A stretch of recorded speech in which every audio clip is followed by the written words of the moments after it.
us away. Let's see what's going on with Gamers Bloomberg. Next. Our feature-length AI GPU Gamers Black Market Nexus. documentary is back Get online fucked. after Bloomberg's illegitimate copyright strike I against guess. us, which means that Bloomberg did not follow up its illegitimate copyright strike with a frivolous lawsuit. That means YouTube has reinstated this video, and a lot has happened in the time since they copyright struck us. So to get everyone back up to speed, Wait, so is is it up right now? Bloomberg writer published a story stating that Bloomberg was once called by the Chinese government and threatened over a tweet about Taiwan, leading to the then Bloomberg contract writer censoring his own tweets after a call from Bloomberg management. Forbes published a story including details of our bout with Bloomberg, but unfortunately it vanished after publication. Bloomberg came back to us a second time about licensing a clip of the President of the United States that we have a legal right to use under fair use. So now and it's the greatest back moment of irony, a Tesla content creator named Tesla Flex tweeted, quote, "I didn't know Bloomberg could just rip my videos without asking for permission," end quote. But worse than go that, over there, give it a like, subscribe, yeah. Bloomberg attributed his work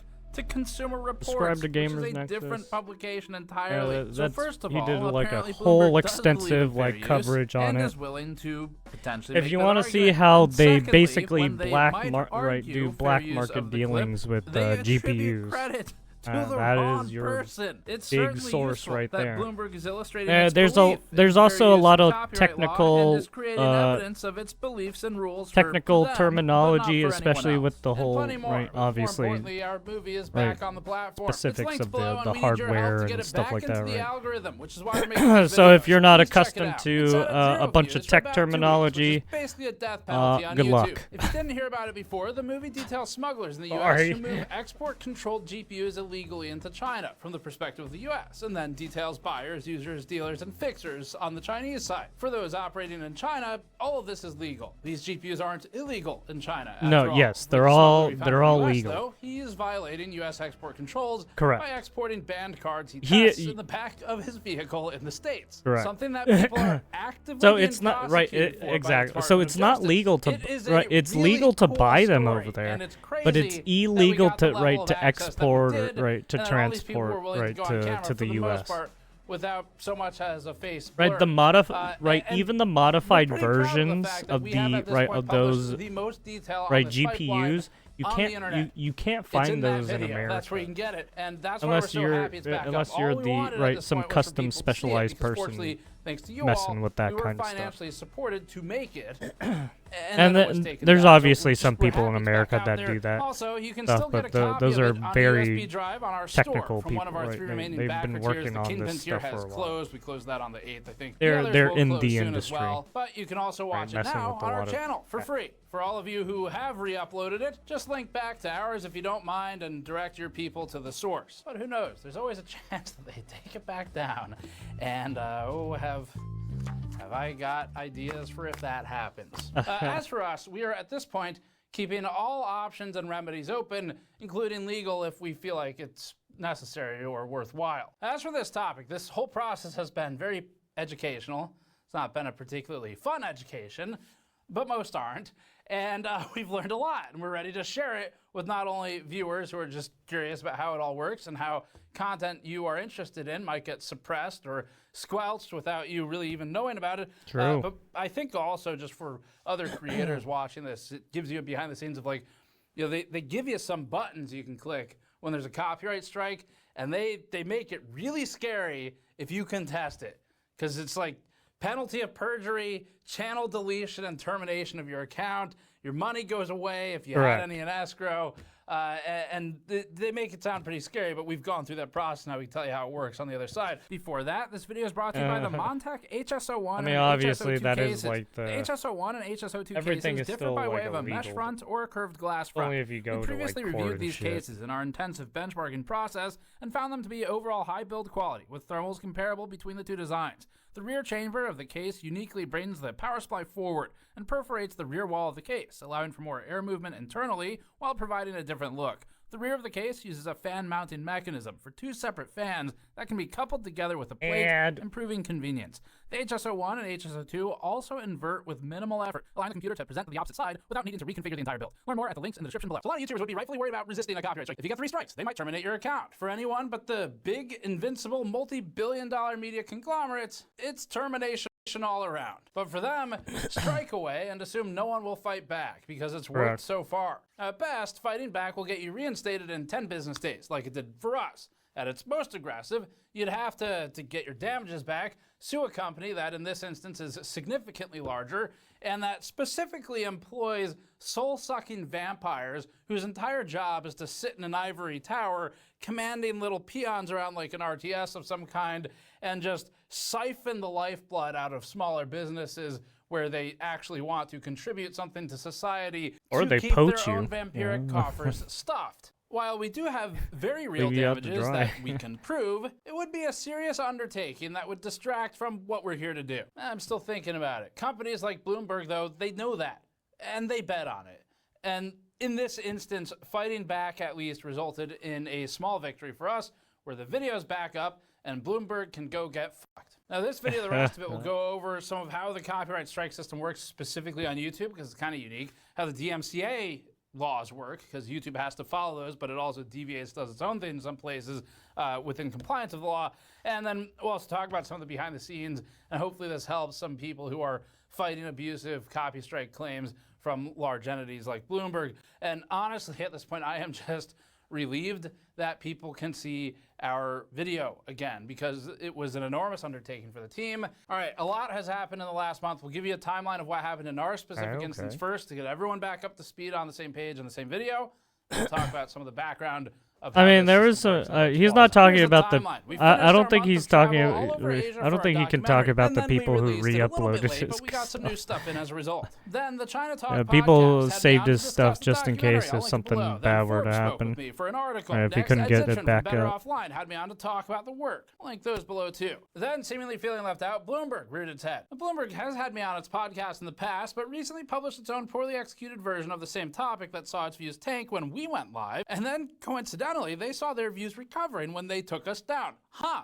Interesting. Bloomberg had different ideas this time. Instead of inviting us on to talk about it and share mutually in the views, it filed a copyright strike against us for our use of this clip of the President of the United States, timestamped 22 minutes to 23:15 in the original video, which included our own commentary and voiceover. I had just someone put it do in here that to again me for too. purposes It was including but fucking not annoying. limited to transformative educational use for informing our audience of how this system works, which would fall under the educational aspect, but also commentary. But critique, and they strike newsworthiness it immediately. of copyright These law. people don't care. And also after that, they emailed us and said that one of the problems they had is that they retroactively changed some of their clips after they upload them, which again is extremely interesting. Anyway, we called Bloomberg's attorneys, got yelled at, and confirmed it was manually done and not a fully hands-off automation. Louis Rossman jumped into the ring. Copyright attorney Leonard French jumped in. We sent Bloomberg a demand letter wherein our lawyer spat bars, quote, "The absence of copyright infringement should have been apparent to someone with even a basic understanding of U.S. copyright law," end quote. We flew to Bloomberg headquarters to confront them and posted a video about it. Next, our counterclaim was accepted by YouTube by lunchtime the same day. 2 weeks began to tick by as our video sat at 0 views and got buried in the algorithm, meaning Bloomberg caused significant and measurable financial harm while also suppressing coverage, which happened to be competing with its own botched failed attempt at covering the same topic. Our crowdfunding campaign skyrocketed to over $1 million in support from our viewers. Thank you, by the way, and that led to our next topic, which is I bought the entire supply of 128 gigabyte USB flash drives from Holy Microsoft shit. in the United States.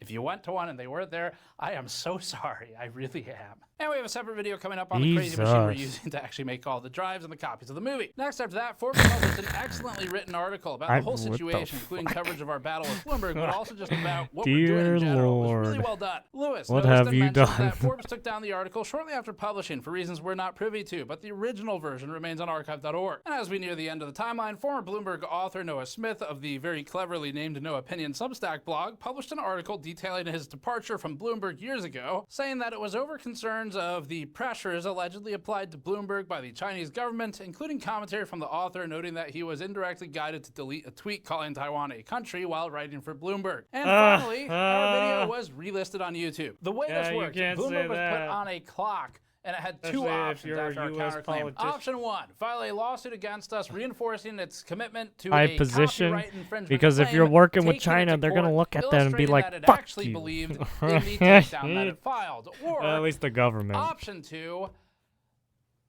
bitch out. The second option was it could bitch out when it was confronted for being a bully and just kind of silently disappear, and it bitched out. And for the audience at home, meet me at camera 2.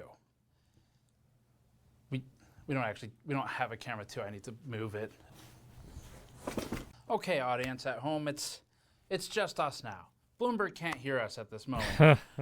When I use the phrase bitch out, or as a verb, to bitch out of something, or to have bitched out in the present perfect tense, out?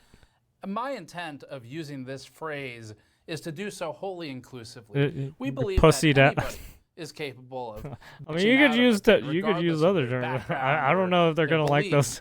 And to ensure future universal understanding of what we mean when we use this phrase and ensure that it's received without any unintended offense to anybody, I propose that we create a new verb for this situation, which we are going to call to Bloomberg, as in to Bloomberg out of something, or to be Bloomberged. They got Bloomberged. They Bloomberged all over themselves. And now let's go back to camera one, which there's not actually a camera over there. I'm just staring at a wall. I'll be right back. There were some back and forth conversations before they Bloomberged. During those 10 business days, Bloomberg said that they'd retract the strike if we paid for a license for the footage that we used fairly under fair use of the President of the United States. Yeah, I'd be like, already fuck talked you. about What how do you that mean felt buy like a a license shakedown, from you? but what's Fuck new off. is after that, they did it again. That's right. They did it. Yeah, two times if one of that the I am aware of. if I have one of the news outlets, right? Because Because again is on archive.org. right, because I think I've seen some of Bloomberg's clips before. If they told me that I had to pay for a license, I'm gonna be like, go fuck yourself. Literally. If we would take a no-cost license, You're literally national news network. Go find a news. And stated, Jesus. we don't negotiate with terrorists, but I can't confirm or deny that I said those words in this situation. What I can say is that would sure be some clever legal maneuvering. And if you're a YouTuber and you believe you're truly in the right, and you've had a lawyer tell you, yeah, we think you're right, don't fall for traps like this. Not legal advice, talk to your own lawyers. But what we saw here was a situation where, very cleverly, this could be a free license, could be something easy for everyone to just move on and just get the video back up. It can be reinstated by the end of today. And people can start watching it again. You can recoup your costs on the video. The problem is, one, that is a great way to get someone under an NDA, a non-disparagement, and then just silence them on the issue. And two, that would then start to set in place the tools necessary for a company that is abusing the copyright strike system to then later say, you know you have to license it from us next time because you did it last time. It is really clever in the most devious ways, in my opinion, if that was their intent. It starts to set a precedent that the creator somehow knows or thinks that they need to license the thing, even if the license is free. Who's to say it won't change next time? It creates a pipeline for control of media, particularly of public figures, where there may be limited outlets that gain access or are able to film an event. It creates a slippery slope that is very dangerous, and we're not going to be any part of that bullshit. So, no, we would not take a free license. See, phrase I may or may not have said earlier. Now, that was a question Forbes asked me, a hypothetical. To my knowledge, Bloomberg did not offer us a free, no-cost, easy license of this sort, as it was described to us by the Forbes question. However, if they had offered that. I asked Steve for a spicy comment on the takedown, and he said, Bloomberg is causing direct and ongoing financial harm to Gamers Nexus with its illegitimate copyright strike claiming a speech by the President of the United States. Also, it can shove its copyright strike up its ass right next to the NVIDIA sponsorship money. You can get that on record. Because fair use doesn't require licenses, we refused any licensing options on principle of operating under the law and having a spine. That gets you up to speed on our situation. As for what we learned on the broader use standpoint, let's start with the copyright strike system. So when a copyright strike is filed against a YouTube channel, the video is instantly pulled, it's gone. Yeah, the views are frozen in place. The money is moved to escrow, and it will either be paid to the claimant, or if it's released, it'll go back to the creator eventually.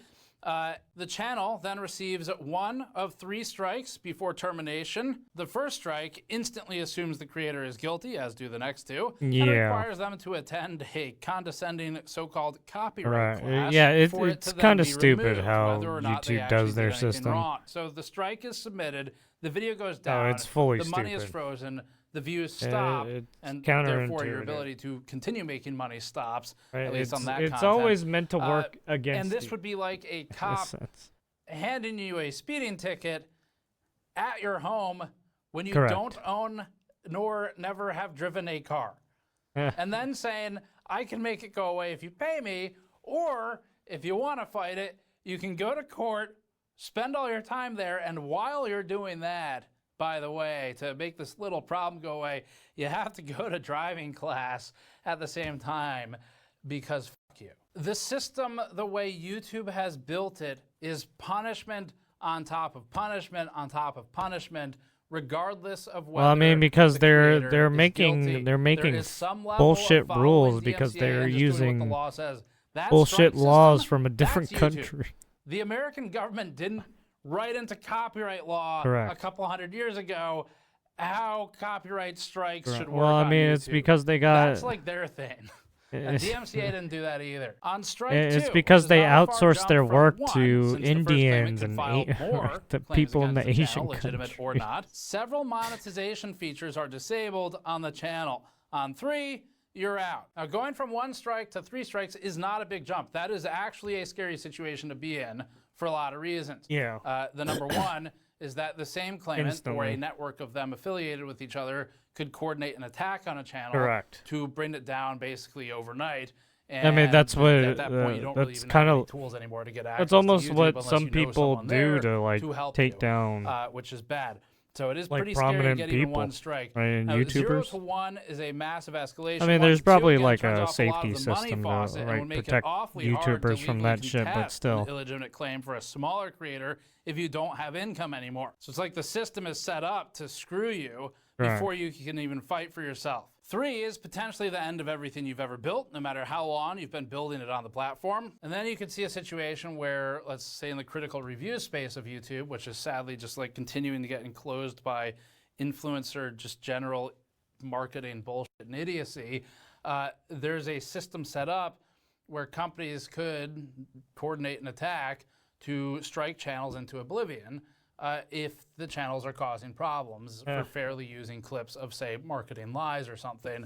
And this is concerning. So that's why, to us, an illegitimate claim needs to be met with a very forceful response from the channel, because you have to establish that you're not going to take bullshit.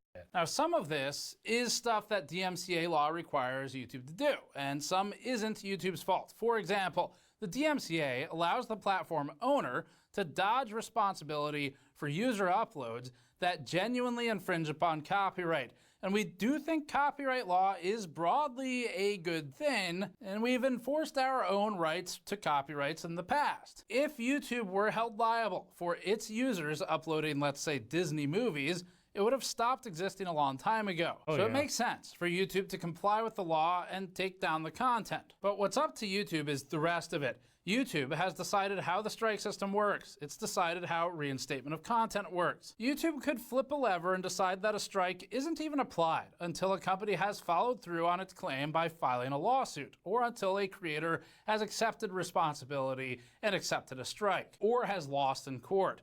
Common sense could also be used, such as if you've literally just uploaded Aladdin in the middle of your review or something. But that's a losing game on a platform obsessed with algorithmic determination. YouTube probably doesn't even know how YouTube works anymore. So YouTube's side of the responsibilities are important, because they have built a system that punishes without validation. They have to comply with the law, yes, but the punishment is their choice. Those of course, creators, there's also the external court I don't think those system people are for creators. I'm actually pretty sure figuring they're out just how it should be workers that handled. It's also wild to just us say, that "Oh YouTube yeah, doesn't just do scale these the amount of things and you'll strikes be with the fine." tenure, because you have more exposure to copyright strike attacks the larger you are. Likewise, we think it's insane that they don't punish and penalize institutions like Bloomberg for false strikes without follow-through.